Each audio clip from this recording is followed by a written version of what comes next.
Gary Johnson, former New Mexico governor turned Republican presidential candidate, who is now the Libertarian nominee for president, made an appearance at Arizona State University Wednesday, September 27th, in an effort to influence voters to consider a third-party candidate. He was our governor in New Mexico. He beat all odds. He went to the Republican Party and said, "I'm going to run." And they were like, "Seriously, bro?" He overturned. He was never termed out. He was elected for 8 years, termed out as governor of New Mexico. This man wants to cut spending by 43%. If you believe in smaller government, there is nobody that vetoed 750 bills. 750, comprehend that. Your legislature came to you with 750 bills. The man of the hour right now is Gary Johnson. He's received the Libertarian nomination. If you are tired of a two-party system, I'm just going to say it like it is. Same shit, different animal. A donkey or an elephant, a bigger pile of poo or a smaller pile of poo. Mr. Gary Johnson, former governor of New Mexico. Thank you. Thank you. I've been an entrepreneur my entire life. I started a one-man handyman business in Albuquerque in 1974 when I was a junior in college, and actually grew that business to employ over 1,000 people. I sold that business in 1999. Nobody lost their job. They're doing better than ever, and it allows me to have a full-time, unpaid job running for President of the United States. Now, how did that all turn out in New Mexico, in a state that was 2-1, that is a state that's 2-1 Democrat? I got elected by a bigger re-elected by a bigger margin the second time than the first time. I just think that it speaks volumes to the fact that people really do appreciate good stewardship of tax dollars. Now, in this presidential cycle, there were a couple of polls done and one study done that I think speaks volumes. One of them was, they did a poll on the favorability of every single presidential candidate running in their own states. There's only one presidential candidate viewed favorably in his or her own state, and that's me. Now, how does that work in New Mexico? Well, in New Mexico, people actually wave at me with all 5 fingers, not just one. A study that they did, which presidential candidate has the best record when it comes to job creation? Well, that was me. And my response to that was the same as it was when I was governor of New Mexico. I didn't create one single job as governor of New Mexico. The private sector creates jobs, but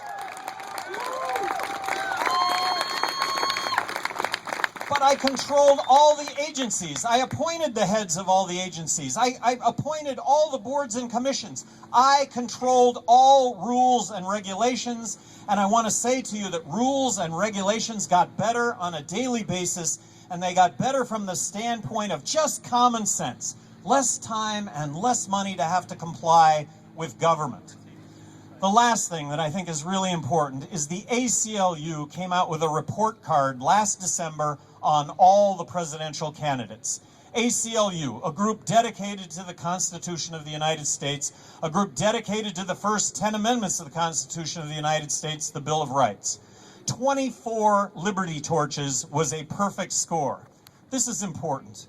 Mitt Romney and Rick Santorum had 0 Liberty Torches out of 24. 0. Newt Gingrich had 4 Liberty Torches out of 24. President Obama had 16 Liberty Torches out of 24. Ron Paul had 18 Liberty Torches out of 24. But Gary Johnson had 21 Liberty Torches out of 24.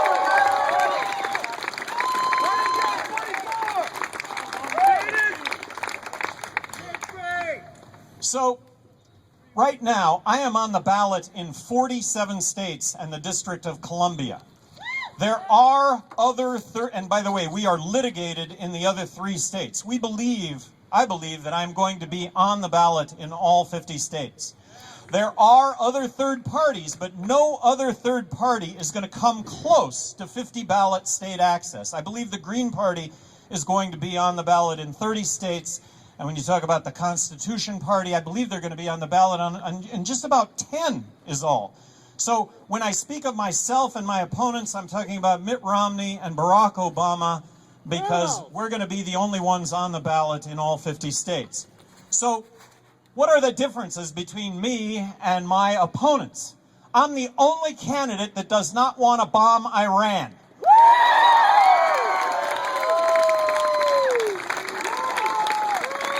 We bomb Iran, we're going to find ourselves with another 100 million enemies to this country that we wouldn't otherwise have. Let's not forget that the largest demonstration in the world in support of the United States after 9/11 was in Iran. It was in Tehran, where over 1 million demonstrators showed up in support of the United States. And we're going to bomb Iran? Look, there is not a military threat from Iran. We should be vigilant to what may be a military threat, but if we're going to involve the military in this country, we start off with congressional approval. We start off with congressional approval to do that. I am the only candidate that wants to get out of Afghanistan tomorrow and bring the troops home.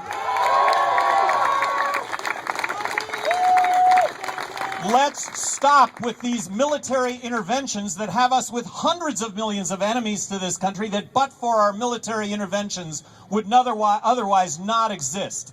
And I have to tell you, the root of all evil are politicians that are going to save us from the ills of the world, and politicians that beat their chests and talk about saving us from the terrorist threat comes as a result of tens of thousands of innocent people in these countries where we militarily intervene. It comes with our men and servicewomen coming back in body bags. It comes with our men and servicewomen coming back with their limbs blown off. Let's stop. Let's stop our military intervention. I'm the only candidate that believes in marriage equality, that it is a constitutionally guaranteed right on par with civil rights of the 60s. I am the only candidate that wants to end the drug wars. Let's legalize marijuana now. I'm the only candidate that would not have signed the National Defense Authorization Act, allowing for detainment and arrest of U.S. citizens without being charged. This is why we fought wars in this country. I am the only candidate that wants to balance the federal budget now. If we don't balance the federal budget now, we are going to find ourselves in the midst of a monetary collapse. And a monetary collapse, very simply, is when the dollars that we have in our pocket don't buy a thing because of the accompanying inflation that goes along with borrowing and printing money to the tune of 43 cents out of every dollar that we are spending. And that means taking on the really difficult issues that we face in this country. We all recognize that we are going to have to embark on a process of mutual sacrifice, or we're going to find ourselves without a country. I am amazed that Democrats and Republicans right now are talking about who's going to spend more money on Medicare when we have to slash Medicare spending, or we're going to find ourselves with no health care for those over 65. I am the only candidate that wants to eliminate income tax, corporate tax, abolish the IRS, and replace all of that with one federal consumption tax. In this case, I'm embracing the fair tax. This country, crony capitalism is alive and well in this country. Crony capitalism is alive and well in this country. Adopting the fair tax, I think, issues pink slips to half of Washington lobbyists, because half of Washington lobbyists are there to buy loopholes. And both parties have their hands out to sell those loopholes. Let's make this a level playing field for all of us. Talking about my opponents, Mitt Romney and Barack Obama. Mitt Romney says that it's a no-brainer to build a fence across the border. You are listening to someone right now who doesn't have one molecule of brain based on that statement. Don't build a fence across the border. Mitt Romney talks about balancing the federal budget, but he says we need to increase spending for the military and we need to hold Medicare intact. It doesn't add up. We have to slash military spending. We have to take military spending back to 2003 spending levels. Barack Obama, I have to tell you, everything that comes out of that guy's mouth is music. The words are terrific. It's his violin. It's his violin that he plays. It's the words that come out. And I have to tell you, I don't know how anybody could really take exception to anything it is that he says, but there is a total disconnect between what he says and the reality of his having been president of the United States. He talks about medical marijuana. He promised, just as an example, he promised that he would not crack down on medical marijuana facilities in states where legislatures or citizens voted to enact those programs. He is cracking down on medical marijuana facilities in Colorado and California. I don't get it. Right now, I am on a 40-campus tour, universities, colleges nationwide.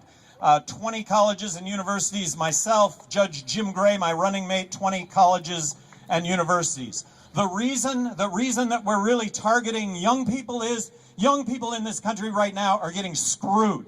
I'm going to retire, I'm going to have health care, but you all are never going to be able to retire. You're not going to have health care. This is just not acceptable. We're asking you all to go overseas and risk your life that you should end up coming back in a body bag or with your limbs blown off. President Obama's health care plan right now, it's dependent on healthy people paying insurance premiums to cover those that aren't so healthy. Well, that's young people. That's a burden that falls on young people. And right now, young people are graduating from college with a home mortgage without a home. It's guaranteed student loans that have the price of college tuition so high. Take away government guaranteed student loans, tuition, I guarantee you, would be much, much, much lower.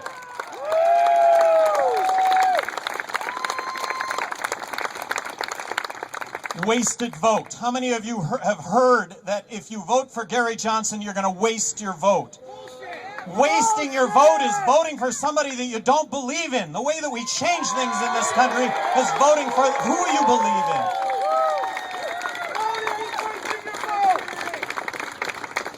I want to ask you all something. I want to request something of all of you. Please, please, waste your vote. Vote for Gary Johnson. You know what happens? Gary Johnson's the next president of the United States, and I guarantee you, none of you will regret that. We will take on the issues that face this country. We all recognize it. We all recognize that it is mutual sacrifice on all of our parts, and that is the key word, mutual sacrifice. It's not a country that should be good for some and not good for others. That's what we're fighting for. Thank all of you for your activism. Thank you for being here today. Thank you for having me.